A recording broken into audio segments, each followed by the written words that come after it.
Hello friends, कैसे हैं आप सभी। उम्मीद करती हूँ आप सभी भी बहुत अच्छे होंगे। फ्रेंड्स, जनरली प्रेगनेंसी कंसीव करने के समय या फिर प्लान करते टाइम ही बहुत बार महिलाओं और पुरुषों को ये लगता है कि मुझे क्या खाना और पीना चाहिए जिसकी वजह से गर्भधारण होने में आसानी हो जाए, काफ़ी ज़्यादा फास्ट कंसीवमेंट का प्रोसेस हो जाए और एग और स्पर्म से जल्दी से मीट करके फर्टिलाइजेशन हो जाए। तो इन तमाम क्वेश्चंस के आंसर इस वीडियो में आपको मिलने वाले हैं। कुछ ऐसे इंपॉर्टेंट चीज़ें हैं जो बताऊंगी जिसको खाने की वजह से फर्टिलिटी रेशियो हाई होगा, कंसीव होने में काफ़ी ज़्यादा ईजी हो जाएगी और आप बहुत जल्दी विद इन 1 मंथ के अंदर भी कंसीवमेंट कर सकते हैं। फ्रेंड्स, एक्चुअली होता क्या है कि आप जो नॉर्मल चावल रोटी खाते हैं उससे आपको जो न्यूट्रिशन मिलना चाहिए वो नहीं मिल पाता है जो बॉडी में एक्चुअली में फर्टिलिटी बढ़ाने के लिए चाहिए। और कुछ ऐसी ही चीज़ें होती हैं जो डेली हम लेते हैं, कंज्यूम करते हैं, उसे हमें हेल्दी डाइट के साथ रिप्लेस कर लेना है। और फ्रेंड्स, मैं आपको बताऊं कि डाइट एक इतना ज़्यादा इम्पॉर्टेंट भाग होता है हमारी बॉडी को हेल्दी रखने के लिए जितनी कि कोई अदर चीज़ें हम पे इम्पैक्ट नहीं करती है। लाइक दिस कि एक्सरसाइज हो या फिर और भी बहुत सारी मेडिसिन होती हैं, वो इतनी ज़्यादा बहुत लॉन्ग जर्नी के लिए, लॉन्ग टाइम के लिए इफेक्टेड नहीं होती है। तो हमें जो है अपने हेल्दी डाइट पे काफ़ी ज़्यादा फोकस्ड रहना चाहिए। यदि आप इनफर्टिलिटी पेशेंट्स हैं तो आपको तो ज़रूर फॉलो करना चाहिए क्योंकि आपको नेचुरल कंसेप्शन चाहिए।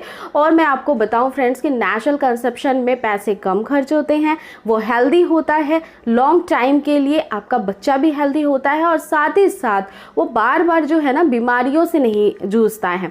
क्योंकि अगर हमारा शरीर हेल्दी होता है, हम एक हेल्दी बच्चे को जन्म दे पाते हैं जिसकी इम्यूनिटी काफ़ी अच्छी होती है। बार बार बच्चे जैसे पैदा होते हैं ना, फिर उनको बार बार बताया जाता है जॉन्डिस हो रहा है, कई बार उनको कोल्ड कफ ऐसी चीज़ें लगी ही रहती है छोटे बच्चों में। तो वो इसी वजह से होता है क्योंकि माएँ जो हैं वो अनहेल्दी होती हैं। बच्चा तो हो जाता है बट वो हेल्दी नहीं होता है, उसके अंदर जितनी ताकत चाहिए वो नहीं हो पाती है। कई बार बच्चा अंडरवेट भी होता है।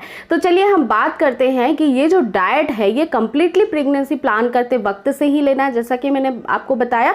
क्योंकि जब प्रेगनेंसी कंसीव हो जाए आप इसी डाइट को फॉलो करते रहिए और उससे आपकी प्रेगनेंसी और हेल्दी बनी रहेगी। तो देखिए फ्रेंड्स, सबसे पहला जो आपको डेली लेने वाला चावल होता है उसको रिप्लेस करना है।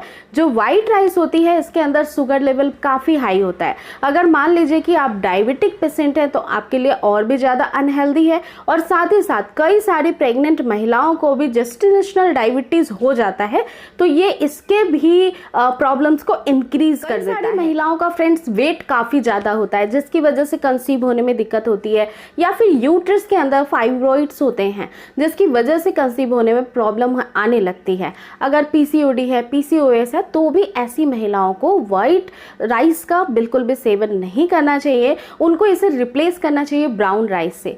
ब्राउन राइस के अंदर वो सारे न्यूट्रिएंट्स को बाहर नहीं निकाला जाता है जो कि नेचुरल होते हैं और जो कि बॉडी को चाहिए।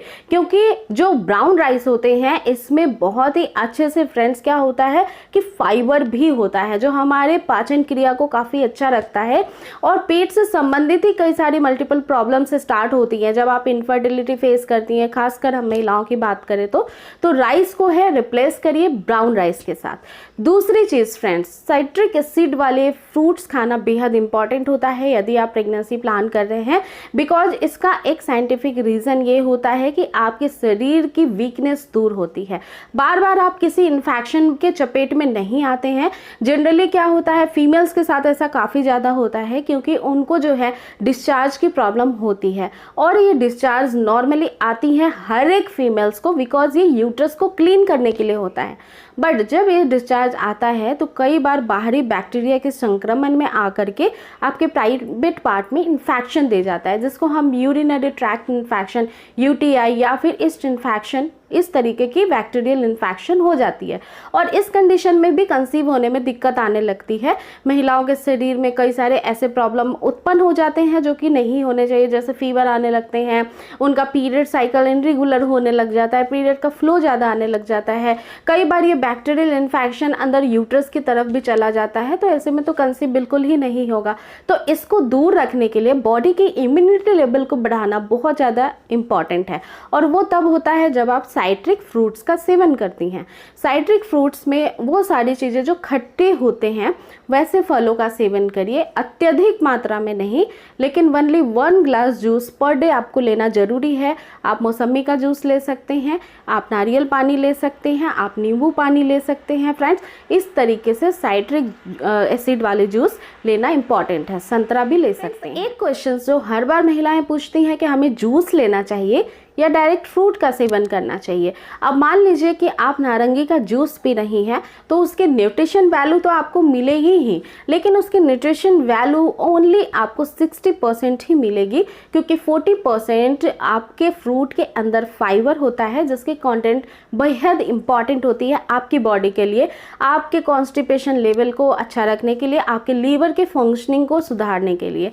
तो इसके लिए अगर आप डायरेक्टली नहीं कंज्यूम कर पाती हैं तो फिर जूस का आप ऑप्शन सेलेक्ट कर सकती हैं, अदरवाइज आपको डायरेक्टली ही लेना चाहिए, वो ज़्यादा फायदेमंद होता है। फ्रेंड्स, इसके बाद जो थर्ड चीज़ है वो है प्रोटीन का सेवन और कैल्शियम का सेवन। ये दोनों ही चीज़ों का कंबाइंड सिलेक्शन जो होता है वो आपको रिच प्रोटीन आइटम से मिलता है, और ये सारी चीज़ें जो है ना वो डेयरी प्रोडक्ट से हमें कम्प्लीटली मिल जाती हैं। मैं आपको बताऊं फ्रेंड्स, डेयरी वाली जो भी चीज़ें होती हैं जैसे छाछ है, दूध है, पनीर है, आपको चीज़ है, ये सारी चीज़ों को आपको अच्छे से कंज्यूम करना चाहिए। पति पत्नी दोनों को ही करना चाहिए, क्योंकि इससे बेस्ट क्वालिटी के एग बनना स्टार्ट होते हैं, स्पर्म के क्वालिटी में भी काफ़ी ज़्यादा सुधार आती है। तो आप जितने भी डेयरी प्रोडक्ट होते हैं उसको लेना चालू करिए। कई बार महिलाओं के शरीर में कैल्शियम की कमी की वजह से जॉइंट्स पेन स्टार्ट होते हैं, कमर में पेन स्टार्ट होता है, कई सारे बॉडी ऐसे पार्ट्स होते हैं जो पेन करते रहते हैं। तो बेसिकली वो कैल्शियम की कमी से होता है, प्रोटीन की कमी से होता है। प्रोटीन जो है वो आपके मसल्स को बिल्डअप करता है, कैल्शियम आपके बोन्स को स्ट्रॉन्ग बनाता है। तो वो दोनों ही चीज़ों का जो कॉम्बिनेशन है वो हमें डेयरी प्रोडक्ट से मिल जाता है। और फ्रेंड्स, इसके बाद आपको जो है कुछ नट्स का सेवन करना बहुत ज़्यादा इंपॉर्टेंट है। वैसे नट्स का सिलेक्शन करना है जिसमें ओमेगा 3 फैटी एसिड्स होते हैं, जैसे कि वॉलनट। आप वॉलनट खाएंगे, उसमें बहुत अच्छे से ओमेगा 3 फैटी एसिड होता है। ओमेगा 3 फैटी एसिड कई सारे इनफर्टिलिटी पेशेंट्स को मेडिसिन के थ्रू भी दिया जाता है। तो अगर आप डायरेक्टली कंज्यूम करेंगे तो इससे आपकी ओवरऑल रिप्रोडक्टिव सिस्टम हेल्दी हो जाएगी। तो इसके लिए आप वॉलनट्स का सेवन करना स्टार्ट कर दीजिए। अब फ्रेंड्स, मैं आपको बताना चाहूँगी, आजकल के लाइफ स्टाइल में काफ़ी ज़्यादा हाईली जो मॉर्निंग का स्नैक्स होता है, हम मॉर्निंग का ब्रेकफास्ट लेते हैं, उसमें ब्रेड का इस्तेमाल किया जाता है। अब इस ब्रेड को भी रिप्लेस करना है, जैसे कि वाइट ब्रेड जो होता है वो मैदे से बनी हुई चीज़ होती है। मैदा हमारे लीवर में जा कर के बैठता जाता है, हमारे इंटेस्टाइन में बैठता चला जाता है, वो ठीक तरीके से पचता नहीं है। और दोस्तों, इसकी वजह से महिलाओं में पीसीओडी, पीसीओएस की रेशियो काफ़ी ज़्यादा हाई हो रही है। इसी वजह से कहा जाता है आपको कोई भी बेकरी प्रोडक्ट्स नहीं लेना है, क्योंकि 99% बेकरी प्रोडक्ट्स जो होते हैं वो बनते हैं मैदे की वजह से, और मैदा जो होता है वो आपकी इनफर्टिलिटी को काफ़ी बढ़ा देता है। इस वजह से मैदे का सेवन नहीं करना है, आपको मैदे वाले ब्रेड का सेवन नहीं करना है। आपको ब्रेड खाना है केवल और केवल जो गेहूं के आटे की बनी हुई होती है, वो वाला ब्रेड का सिलेक्शन करिए, ब्राउन ब्रेड का सिलेक्शन करिए, तो वो ज़्यादा आपके लिए बेनिफिशियल होगा। अब फ्रेंड्स, जो रोटी आप खाते हैं डेली बेस पे, आप गेहूं की रोटी खाते हैं, सबसे ज़्यादा गेहूं की ही रोटी खाते होंगे। एम आई राइट और नॉट? आप ज़रूर कमेंट सेक्शन में लिखिएगा। तो गेहूं की जो रोटी होती है ना, वो आपको नहीं खानी है, वीक में 1-2 डेज ही खाइए।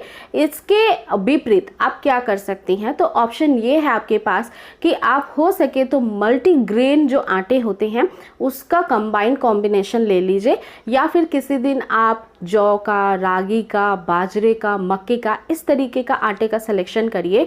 वो ज़्यादा आपके लिए बेनिफिशियल होगा, आपकी रिप्रोडक्टिव सिस्टम के लिए भी। अगर आपको फाइब्रॉइड की प्रॉब्लम है, पीसीओडी, पीसीओएस है, सब में वर्क करता है, क्योंकि इसमें भी जो बैड कार्बोहाइड्रेट्स होते हैं वो काफ़ी कम रेशियो में होते हैं। इसके अलावा साथ ही साथ फ्रेश फल फ्रूट्स खाना, फ्रेश वेजिस खाना काफ़ी ज़्यादा इंपॉर्टेंट है। सैलड का सेवन ज़्यादा करिए, सूप का सेवन ज़्यादा करिए, जिसमें कि फ्रेंड्स आपको बहुत ही कम नमक का सेवन करना चाहिए, नमक कम करना चाहिए। अगर आप बेसिकली नॉर्मल नमक जो खाते हैं, वाइट नमक, तो इसको आप रिप्लेस कर दीजिए पिंक रॉ सॉल्ट से, यानी कि सेंधे नमक से भी कर सकते सकते हैं। और इसके अलावा व्हाइट शुगर जो आपकी किचन में अवेलेबल है, इसको भी रिप्लेस कर दीजिए हनी के साथ, जाइगरी के साथ, या फिर आप खजूर का सेवन कर सकती हैं हल्का फुल्का स्वीटनेस के लिए ओनली। तो आप इन सारी चीज़ें नेचुरल प्रोडक्ट्स का इस्तेमाल करिए अपने हेल्दी बॉडी के लिए, क्योंकि फ्रेंड्स देखिए यही सारी चीज़ें खाकर पहले के ज़माने में महिलाएं without any medicine, without any advance treatment conceive करती थी। इनफर्टिलिटी रेशियो तो थी ही नहीं। कई सारे कपल्स जो अब बांझपन का शिकार हो रहे हैं, वैसा कुछ भी पहले नहीं था। तो वो इसी वजह से था क्योंकि वो जो डाइट लेते थे वो काफ़ी ज़्यादा इम्पैक्टफुल, पावरफुल और हेल्दी होती थी। आई रियली होप कि ये सारी चीज़ें आप कंज्यूम करके बहुत जल्दी अपने फर्टिलिटी को बूस्ट करेंगे, आप अपनी पावर इन्हांस करेंगे, और ओव्यूलेशन के टाइम पे बेस्ट सिलेक्शन होता है कांटेक्ट में आने का, तो उसको भी देखते हुए, ध्यान रखते हुए और कंसीवमेंट कर लेंगे। और फ्रेंड्स अगर आपकी कोई भी क्वेरी अगर रह गए हैं तो आप मुझे इंस्टाग्राम पे डीएम कर सकते हैं, उसे फॉलो कर सकते हैं, फेसबुक पेज को भी फॉलो कर सकते हैं, और आप यहाँ भी कमेंट सेक्शन में मेंशन कर सकते हैं। मैं सारे कमेंट्स रीड करती हूँ और जल्दी से जल्दी कोशिश करती हूँ उस पर रिप्लाई करने की या फिर सेपरेट वीडियो बनाने की। तो ये वीडियो ज़्यादा से ज़्यादा शेयर करिए, लाइक करिए, और अब तक चैनल सब्सक्राइब नहीं किया तो मेक श्योर कर लीजिए। फ्रेंड्स चैनल्स पे ऐसे ही मोस्ट ऑफ द केसेस आपके फर्टिलिटी इश्यूज पे वीडियोस आते रहती हैं जो आपके लिए काफ़ी हेल्पफुल हो सकती हैं। तो मिलती हूँ फिर नेक्स्ट वीडियो में एक नए टॉपिक के साथ। आप अपना पूरा ध्यान रखिएगा। Take care guys, thanks for watching.